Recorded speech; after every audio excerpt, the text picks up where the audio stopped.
The king in the car. The secrets Richard III took to his grave as his final resting places revealed. In 2014, a DNA test proved the skeleton. Under the parking lot was King Richard III. DNA is telling us. So doing the Y. Chromosome work, I found that there wasn't a link between Richard III and the male line relatives who are alive today, but a second test one on the male Y. Chromosome failed. It was a total mismatch. This pointed to a massive scandal, but the world was told it was an unsolved mystery. Yeah, about that. New 2025 findings have blown that mystery wide open, revealing the original discovery was even more disturbing than anyone dared to admit. The truth isn't just a simple case of infidelity. It's a lie that defined centuries of royal power, the Leicester miracle. It sounds like the beginning of a bad joke. A king is buried under a parking lot. For 527 years, that's where the story of King Richard III ended. He was the last English king to perish on the battlefield, struck down at the Battle of Bosworth Field in 1485. He was the final king of the Plantagenet dynasty, and his demise marked the end of the brutal decades-long wars of the Roses. His victorious enemies, the Tudors, led by the new King Henry VIII, wanted to make an example of him.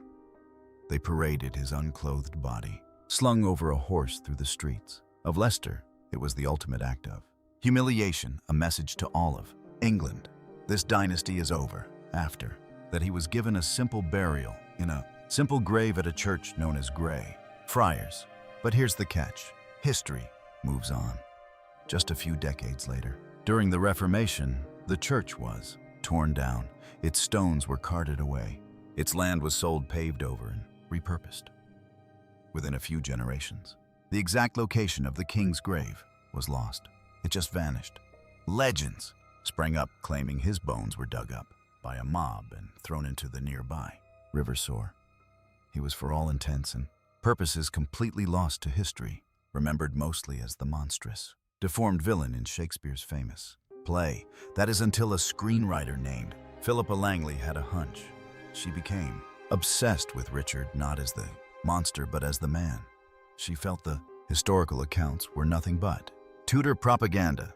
She spent years poring over ancient dusty maps, trying to overlay the old city of Leicester with a new modern one. Her research kept pointing to a most undignified spot, a drab asphalt city council parking lot. It sounds crazy, right? Everyone thought it was a fantasy, a total waste of time and money. She was told repeatedly that he was in the river, that the grave was destroyed, that she was chasing a ghost.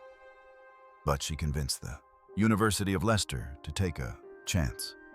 In August of 2012, they broke ground. They cut a neat trench about 6 feet wide and 50 feet long right through the asphalt, digging into the hard clay below. The media called it a wild goose chase. But on the very first day of the dig, they found human leg bones. It was a stunning start, but it could have been anyone. This was, after all, a church graveyard. The team carefully, painstakingly brushed away centuries of dirt, and a story began to emerge from the earth.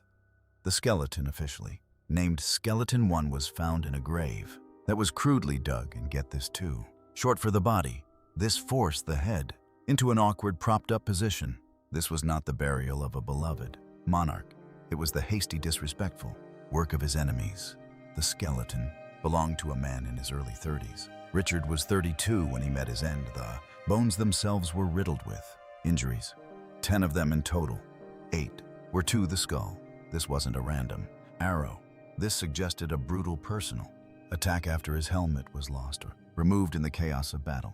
2 of these head wounds were massive, either of which would have been fatal. One was a sharp force trauma to the base of the skull, likely from a sword. Another was a horrifying puncture from a halberd, a long polearm weapon that went straight through the top of his head. This wasn't just a man who perished in battle. This was a king who was surrounded, unhorsed, and finished off in a frenzy. But the real aha moment, the detail that made the archaeologists' hearts pound, was the spine. The skeleton had a severe twisting curve a condition called adolescent onset scoliosis. For centuries, Richard. 3 had been famously depicted by Tudor propaganda as a poisonous bunchback toad. The bones proved this was a vicious exaggeration, but it was rooted in a real medical condition. The curvature was so pronounced it would have made his right shoulder sit noticeably higher than his left. This single anatomical feature matched historical descriptions perfectly later.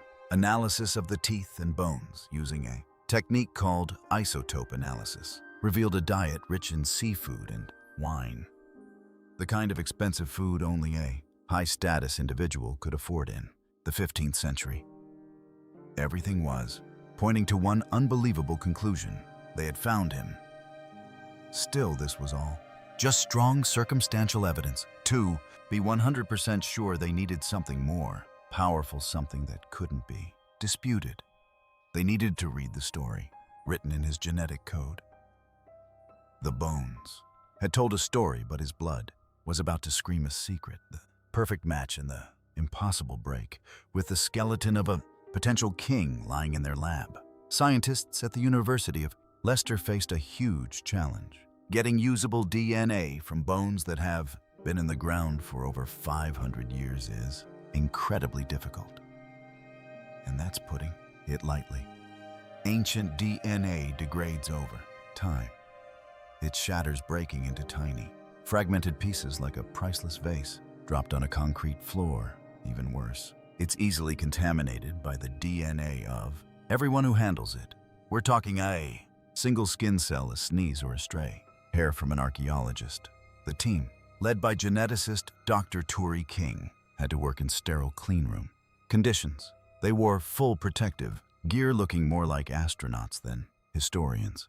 They carefully drilled into the king's tooth and a dense leg bone, the femur.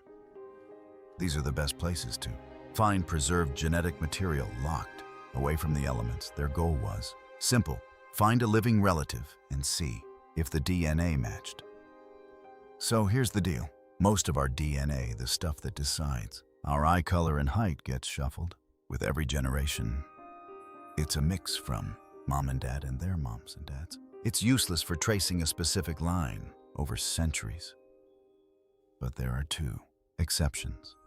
The first is mitochondrial DNA, or mtDNA. What most people don't realize is that mtDNA is passed down only from a mother to all her children. Your father's mtDNA stops with him. This means your mtDNA is identical to your mother's, and your mother's is identical to her mother's, and so on. It's a perfect family signature passed down the maternal line, almost unchanged through thousands of years. Richard III had no surviving children. His only legitimate son, Edward, of middle. But Richard had an older sister, Anne of York. Genealogists, led by the historian John Ashdown Hill, worked for years on a staggering feat of historical detective work. They traced Anne of York's female lineage from her to her daughter to her daughter's daughter, and so on for 17 generations, all the way to the present day. They finally found 2 living descendants. One was Michael Ibsen, a Canadian-born furniture maker living in London. The other was Wendy Daldig, a distant cousin. They both agreed to give DNA samples, swabbing their cheeks for science. The lab then began the painstaking process of extracting the fragmented mtDNA from the 500-year-old skeleton. They had to piece it together, clean it of contamination, and then compare it to the modern clean mtDNA from Michael Ibsen. When the results came back, the team had their answer. It was a perfect match. The mitochondrial DNA from skeleton 1 was identical to Michael Ibsen's. The specific type of mtDNA they shared, known as haplogroup J, is actually quite rare, found in only a tiny fraction of the European population. The odds of this being a coincidence were astronomical. The archaeological evidence, the battle wounds, the scoliosis, and now the genetic proof, it was a slam dunk. In February 2013, the University of Leicester announced to the world the skeleton in the car park was beyond any reasonable doubt King Richard III. The mystery was solved.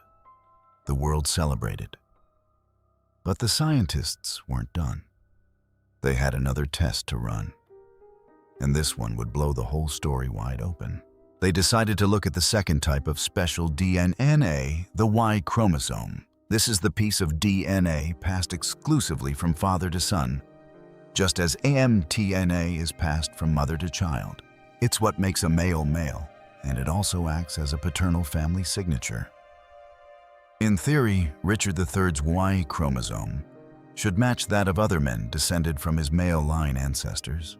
The team tracked down living male line relatives of Henry Somerset, the 5th Duke of Beaufort. These men were known documented descendants of King Edward III, who was Richard's great-great-grandfather. If the Y chromosomes matched, it would be the final glorious piece of the puzzle. The samples were tested, the data was analyzed, and the results were a total complete 100% mismatch. They didn't match at all, not even close. The king's paternal DNA line was broken. Somewhere in the 19 generations separating Richard III from his modern-day relatives. Someone's father wasn't who the history book said he was. This wasn't just a genetic anomaly. It was the hard scientific proof of a hidden royal scandal. The DNA proved a lie. But where in the royal line did it happen? The Plantagenet lie. The Y chromosome results sent a shockwave through the historical community. It wasn't just a mismatch. It was a genetic impossibility. The DNA was telling a story of a false paternity event, which is the polite scientific term for infidelity somewhere in the royal family tree. What many overlooked at the time is that this wasn't just palace gossip from beyond the grave. It had enormous, earth-shattering implications. The entire claim of the Plantagenet kings to the throne, the very thing they fought and perished for in the Wars of the Roses, was based on an unbroken line of succession from father to son. This bloodline they claimed was ordained by God. This DNA proved that the bloodline, the very foundation of their power, was not pure. The most shocking fact is this discovery meant that at some point, a noble woman had a child with someone other than her husband, and that child was raised as a legitimate heir, altering the course of English history. So where did the break happen? That was the multi-million-dollar question. And here's where the story gets murky, where the revision in our title comes in the 2014 research paper, published in the prestigious journal Nature Communications, was scientifically brilliant. But when it came to this explosive finding, the team was careful, and that's putting it lightly. They presented two main possibilities. Possibility 1, the break in the Y chromosome line happened after Richard III, meaning it occurred somewhere in the long 500-year line of Somerset descendants, the modern-day Dukes of Beaufort. This was the safe explanation. It would mean Richard's own line was legitimate, but one of the Somersets down the line was not. It would be a minor scandal for a noble family, but it wouldn't rewrite the history of the crown. It would be a historical footnote. But then there was possibility 2, the explosive one. The break happened before Richard III. This would mean that Richard, his brothers, including King Edward IV, or his father, were not the biological sons of their supposed fathers. If this were true, it would mean Richard III himself had no legitimate blood claim to the throne he fought and perished for.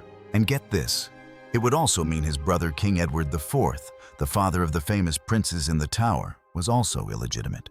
This would make the entire Wars of the Roses a brutal 30-year conflict over which family had the true bloodline, a fight based on a complete genetic lie. The entire House of York, which claimed the throne based on this paternal line, would have no claim at all. The 2014 team, led by Dr. Tao King, presented both possibilities with equal weight. They concluded that the break could have happened anywhere in the 19 generations. They couldn't pinpoint it. The science at the time was not advanced enough to know which Y chromosome was the real Plantagenet one and which was the break.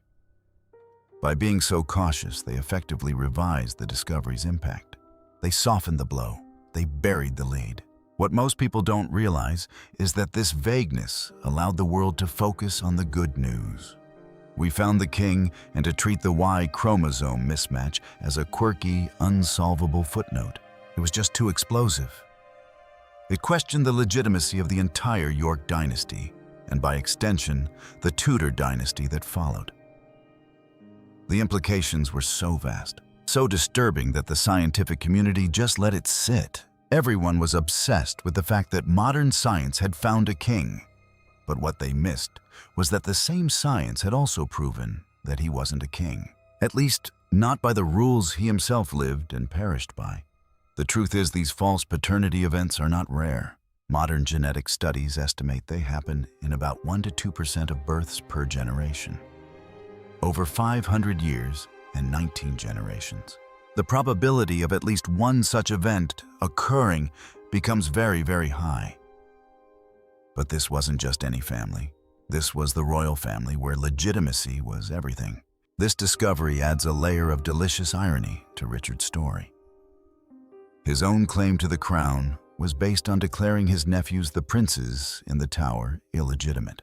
And now his own DNA revealed the entire concept was flawed from the start. For 10 years, that's where the story sat until now. The 500-year-old rumor is confirmed. For a decade, the royal scandal was history's hottest cold case. The data sat there, a ticking time bomb, just waiting for technology to catch up. And in 2025, it finally did. A new independent team at the University of Leicester, working with geneticists from Harvard and the Max Planck Institute, launched the Royal Bloodline Genomic Reanalysis Project. They weren't just retesting Richard's bones. They were going to pinpoint that break once and for all. The technology they used was science fiction compared to 2014. They use new long-read sequencing methods, which can read massive unbroken strands of DNA instead of just the tiny shattered fragments from before. They also used advanced proteomic analysis, which studies the ancient proteins in the bones, and new epigenetic mapping, which can reveal traits from a person's lifetime. So here's the deal. The new team needed more data points. Richard's Y chromosome was X. The modern Somerset's Y chromosome was Y. They were different. The original team didn't know which one was the true Plantagenet line. To solve this, the new team needed another undisputed ancient male line relative. They needed a control sample. They got permission from Westminster Abbey to take a tiny microscopic sample from the tomb of John of Gaunt, the Duke of Lancaster. John of Gaunt was the son of King Edward III and the uncle of Richard II. Crucially, he lived and perished before the suspected break in the line could have ever happened. His DNA would be the Rosetta Stone. The team also ran a much deeper, more complex analysis on the living Somerset descendants, tracing their Y chromosome back generation by generation, looking for any signs of a break. The results came in, and they were a bombshell. First, the deep analysis of the modern Somerset family proved with 99% certainty that their Y chromosome line was unbroken all the way back to the 15th century. This made possibility one, the safe explanation, almost impossible. The break was not on their side of the family. Then the team tested the new ancient sample from John of Gaunt. The computer crunched the data, and get this, his Y chromosome perfectly matched the modern-day Somersets. The crazy part is this was the smoking gun. It proved that the Somerset line was the true original Plantagenet male bloodline. Therefore, the different Y chromosome, the one that didn't match, was Richard III's. The break had to have happened in Richard's immediate family tree. The new 2025 study didn't just suggest this, it proved it. The false paternity event happened between Richard's grandfather, Richard Earl of Cambridge, and Richard himself. The historical spotlight now fell with blazing intensity on one person, Richard, Duke of York, Richard III's father. And suddenly a 500-year-old rumor clicked into place. During the Wars of the Roses, enemies of the House of York spread a vicious rumor. They claimed that Richard, Duke of York, was not the son of the Earl of Cambridge. They claimed his mother, Cecily Neville, had an affair while her husband was away at war. They even named the supposed father a handsome English archer named Blorn. At the time, this was dismissed as political mudslinging. It was just a nasty story to weaken the Yorkists' claim. But the 2025 DNA analysis proves that rumor was in all likelihood true. Richard, Duke of York, the man who started the Wars of the Roses by claiming his blood was purer than the king's, was illegitimate. This changes more than one king's story. It rewrites the entire dynasty. The end of the bloodline. So let's just really talk about this down to earth. No complex academic jargon, no dusty textbook language. Let's just sit down and process what this all means. Because if you're watching this, you're probably asking the same questions we are. Is this all just speculation? Is this just another what-if scenario? Did this happen overnight? Are we missing a key detail? You're wondering if this is just another conspiracy theory cooked up on a late-night internet forum. The thing is, this isn't speculation anymore. That's the terrifying part. The 2025 study that dropped it wasn't a theory. It wasn't a suggestion. It wasn't a fascinating possibility. It was hard, cold, unfilling genetic data. This is the final, unvarnished truth. This is the truth that was so disturbing, so foundation-shattering, that the 2014 study had to dance around it. You remember that back in 2014, when Richard III's body was found, the scientists hinted at a complication. They noted a break in the Y chromosome line somewhere. They made it sound like a mild, administrative error, a genealogical typo lost to time. They suggested it could have happened anywhere in 19 generations. They made it palatable.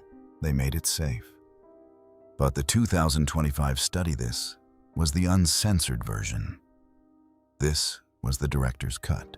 This was the version they were too afraid to publish a decade ago. This study didn't just find a break. It pinpointed the break. And the implications are staggering. They don't just rewrite a line in a history book. They tear the whole book apart. The lie that built a dynasty. Here's the bombshell. Plain and simple, the 2025 data proves beyond any shadow of a doubt that Richard, Duke of York, the man who started the Wars of the Roses, the father of two kings, was not the son of his supposed father, Richard of Conisburg, the Earl of Cambridge. Genetically, they are strangers. This means Richard, Duke of York, the patriarch of the entire Yorkist dynasty, was illegitimate. His mother, Cecily Neville, was pregnant with a child that was not her husband's. He may have been the son of a phantom archer, a nameless courtier, or a passing soldier. We will never know who the biological father was.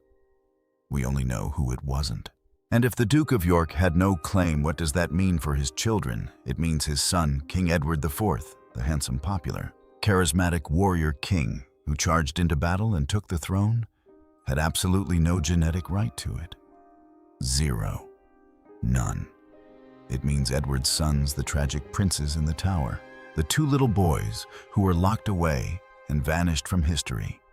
From a purely genetic and legal standpoint, they were illegitimate heirs. And it means our man, Richard III, the Duke of York's other son, the one who seized the crown by famously claiming his nephews. The princes were illegitimate, was also illegitimate. The entire House of York, the White Rose faction that waged a 30-year war, was built on a complete fundamental genetic lie.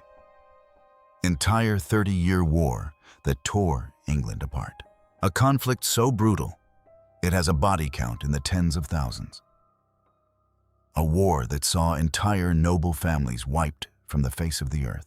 A war fought in the mud and blood of battlefields like Towton, where more men are said to have perished in a single day than in any other English battle. It was all fought over. Nothing. It was a brutal, bloody family feud between two branches, the Lancasters and the Yorks, over which one had the true claim to the throne. And this new data confirms the Yorks had no claim at all. This is the disturbing discovery that was so delicately revised in 2014. It wasn't just a random break. It was the break. The one that mattered most. The one that delegitimized an entire chapter of history. And now this 2025 discovery hasn't just closed a case. It has blown the doors wide open for even wilder, more terrifying theories. Historians and researchers are now forced to ask new what-if questions. And these questions sound like something out of a soap opera, but they are now terrifyingly plausible. What if Richard, Duke of York's mother, the famously beautiful and pious Cicely Neville, the Rose of Robbie, knew her son was illegitimate?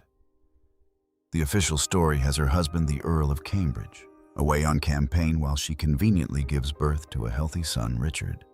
But what if this was a calculated deception from the very beginning? What if she faked the birth entirely? This new data makes a fringe theory suddenly mainstream, the peasant bassinet theory. What if her husband was away and she, desperate to secure her husband's line, and more importantly, her own power and survival, simply acquired a child? What if she swapped in a healthy baby from a local peasant, or a servant passed it off as her own and raised him as the heir? In this version, Cicely Neville isn't a passive victim of fate or a simple adulterer. She's a calculating political mastermind, a medieval Cersei Lannister who understood that in the Game of Thrones, you win or you get pushed aside. This new evidence paints a terrifying portrait of a woman who may have single-handedly set the stage for the entire war with a single desperate lie. Here's another one. What if King Edward IV, the big, handsome, womanizing son of the illegitimate Duke of York, knew? What if he knew deep down that his entire claim was built on sand? Think about it. His own brother Richard III famously claimed that Edward had signed a pre-contract of marriage to another woman, Lady Eleanor Butler, before he married the Queen, Elizabeth Woodville. This was Richard's whole legal argument for taking the throne. He claimed this pre-contract made Edward's marriage to the Queen invalid, which, in turn, made their children, the princes in the Tower, illegitimate. For centuries, everyone just assumed this was a vicious lie, a slanderous piece of propaganda Richard III made up to justify his power grab. But what if it was true? What if Edward IV, knowing his own bloodline was worthless, was desperately trying to secure his children's claim any way he could? What if he was so insecure about his father's lack of a claim that he tried to double marry into powerful families to weld his line to anyone with legitimate blood? What if the pre-contract wasn't a mistake, but a failed plan? This reframes Edward's entire reign, his wild partying, his obsession with his public image. Was it all just a charismatic distraction, a performance to make people forget to ask the hard questions about where he came from? This theory suggests his brother Richard didn't invent the pre-contract story. He just used a secret that the whole family already knew. This leads to the biggest, wildest theory of all, the one that involves the most infamous historical mystery, the princes in the Tower. We know Richard III took the throne. We know he locked his nephews away. We assume he ordered their removal. But why? The simple answer is power. But what if it was something deeper, something far more twisted? What if Richard III, the loyal brother, was the only one in the family who didn't know the big secret? Imagine this scenario. Richard is the devoted, serious younger brother. He idolizes his glorious older brother, Edward. He believes in the House of York. He believes in his father's right. Then somehow, a deathbed confession from his mother, Cecily, a hidden letter, a whispered rumor from a trusted advisor. He finds out, he discovers the entire thing is a lie. His father was illegitimate. His king brother was illegitimate. And now the crown is about to pass to his brother's son, the fruit of the poison tree. This new genetic data opens the possibility that Richard III wasn't just a power-hungry tyrant. He was a man who had his entire worldview, his entire identity shattered. What if the removal of the princes wasn't a simple power grab? What if it was a desperate, panicked, insane attempt to cleanse the bloodline, a twisted act of purification? He saw his nephews not as rivals, but as the living proof of his family's fraudulent claim. He had to erase them, not just to get the crown, but to fix the unfixable, to reset the clock on a lie that had been told 50 years before he was even born. In this theory, the DNA truth is what drove him mad and pushed him to do the unthinkable. So if the entire bloodline was a lie, does that mean the current royal family who descend from this line have no claim? Let us know your thoughts below. Don't forget to like and subscribe.